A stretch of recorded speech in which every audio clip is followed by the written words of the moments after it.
How can I, 35F, tell my husband, 35M? His speech is unprofessional and holding him back. My husband is incredibly well educated, extremely hard-working in a demanding career, and very good at what he does. We have been together for 13 years, married for 8. However, as we have started hanging out with people outside our immediate family group again, I have really started to notice that his speech patterns when he is speaking to people outside our pod are incredibly unprofessional. Specifically, his use of the word like is, frankly, out of control. He is prone to anxiety and depression, which he is managing with medication and, more importantly, recently started therapy. If you met him, you would never know his level of social anxiety. Sometimes it takes him 45 minutes plus to write a text to a friend that would take most of us at most 30 seconds, because he is affable and funny in person. The thing is, I can tell he starts speaking faster with outside people and his filler word of choice is, like. He uses the word multiple times in almost every sentence, to the point where it's distracting from what he's saying. I can tell it's filler as his brain is catching up with what he wants to say, but he really sounds like a hyperbolic version of the Valley Girls from the 80s. His company is toxic and grueling and he hates his job, all of which is understandable. The work he does is routinely commended as exceptional, but he seems to be held back both in salary and promotion paths. I do truly wonder if his unprofessional speech patterns are holding him back, or will continue to when he goes and looks for new jobs in the near future. I stay at home with the kids, 2 of them. One has some pretty significant cognitive differences and needs multiple hours of therapy a week, which means I've been out of the regular workforce for years. Any advice I ever give him tends to be met with a "you don't know what you're talking about" attitude or argument. Especially since I was in a different industry before I quit, his is much more straight-laced than mine was. So my question is, how can I tell my husband he needs to be aware of this speech pattern without it devolving into a massive argument? I'm so worried he will take this extremely personally or accuse me of nitpicking him. What are some options to help him stop? Too long did not read. My husband says the word like in his speech so much I'm worried it's holding him back in his career, and I think he needs to know, but don't know how to tell him or help him. Do you know his speech pattern is what's making him unsuccessful at work? Just because someone does good work doesn't mean the higher-ups want to congratulate that person with a promotion, especially if the place is toxic. There are a million reasons for him to be stuck at where he's at. It's certainly possible, but it's only one option out of many. You can definitely mention his speech pattern to your husband, but I would caution against saying you think it might be why he's being unsuccessful at work if you're not sure. Besides, once you point it out, he has an opportunity to work on it himself. If he does better at work, you know that BWAS the reason, and ITLF not, there's something else going on. A vocal tic such as inserting the word, like, or, you know, or, I mean, is not something people can easily control. It's part of his anxiety. Pointing it out may succeed in making him self-conscious about it but could actually have the reverse effect, make him more nervous and make it happen more. It shouldn't be a massive argument, but you would be much better served by helping him to learn coping mechanisms to relax and feel confident than by pointing out an unconscious tic he likely can't help. Dad? Is that you? Seriously though, let your husband live his life. You said in your post that people wouldn't know he has social anxiety because he's so friendly and personable. So which is it? Is he friendly and personable, or does the way he talks hold him back socially? Can't be both. If his overuse of like is the reason he isn't getting promoted, then he will never, ever be promoted at his current job. It would be much more beneficial to find better employment. His speech isn't unprofessional, it's a result of his severe anxiety. You should not approach your concern like this at all. Just what everyone with anxiety loves. Unsolicited criticism about things that are extremely difficult to change. I do see this as nitpicking. He struggles with mental health and is trying his best. I know you're worried about him, but please respect him. I don't see this as a huge issue. You pointing this out for him could make it worse when he realizes he's doing it and make him more anxious. As he's newly in therapy, just see how he improved within himself with the professional help he's getting, and hopefully his speech will seem more normalized when he feels less anxious. Therapy should help improve this with him. And you shouldn't worry too much about his career. If he's good at what he does, he should be fine. He will take it personally because it is personal, and you are nitpicking. I'm 30F, supposed to die of cancer. Should I confess my feelings to the one that got away, 30M? I, 30F, technically have terminal cancer, but I'm Ned, no evidence of disease, now, which is the best you can hope for in my position. The entire ordeal made me really reflect on my life, and one of the only loose ends are my feelings for my friend, 30M, who moved away. I've never had so much in common with or felt so understood by anyone. See previous post for more info. However, since he's moved he stopped responding to my texts. I haven't seen him in 2 years due to cancer treatment and COVID. My texts were light and friendly and nothing about how I've been feeling. I kind of think he's avoiding me because he doesn't know what to say. This happened with a lot of much closer friends. People are weird about cancer. That said, even though I'm doing well and recovering, I understand the reality of my situation, that it could, and is supposed to, come back at any moment, and I don't want to die not knowing what could have been. I typed up a very long text message, 4 paragraphs, explaining to him that I have unresolved feelings and that I miss feeling understood and that I don't want to die without speaking to him again.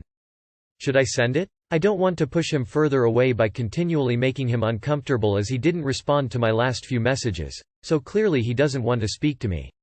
Or just doesn't know what to say. But it's like if he felt uncomfortable before, he'll really feel so now. But I also wonder all the time what would have happened had I put myself out there more.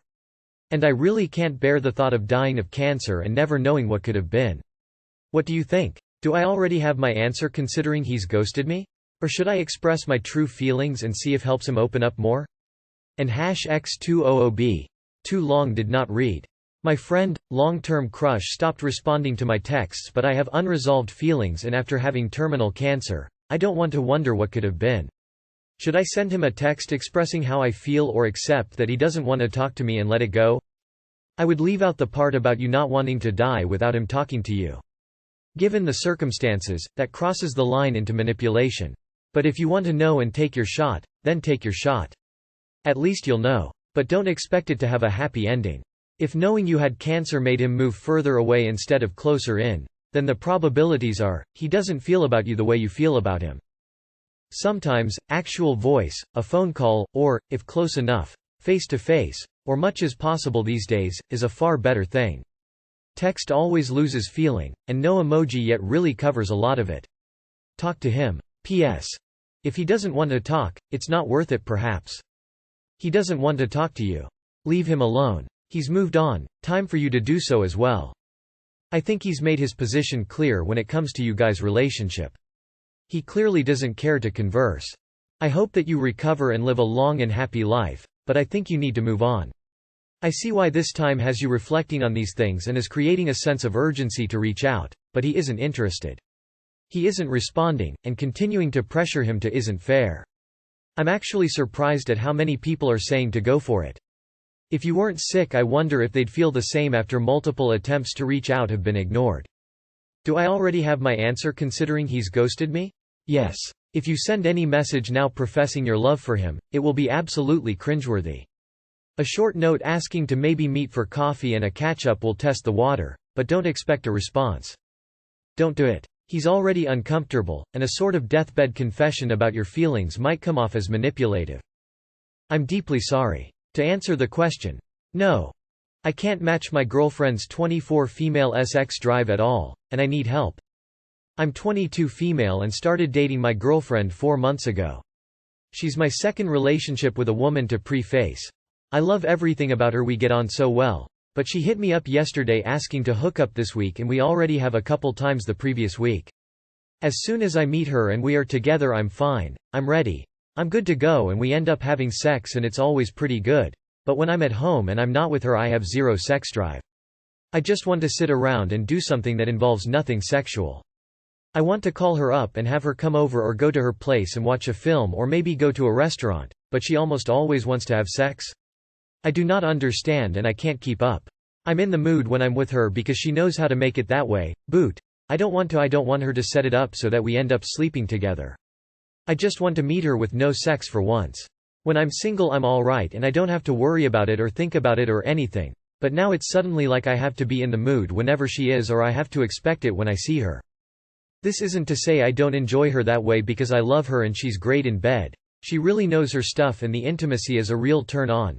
Except naturally I'm not a very sex-hungry person and I can go weeks and months not caring about it until someone I'm with makes the first move.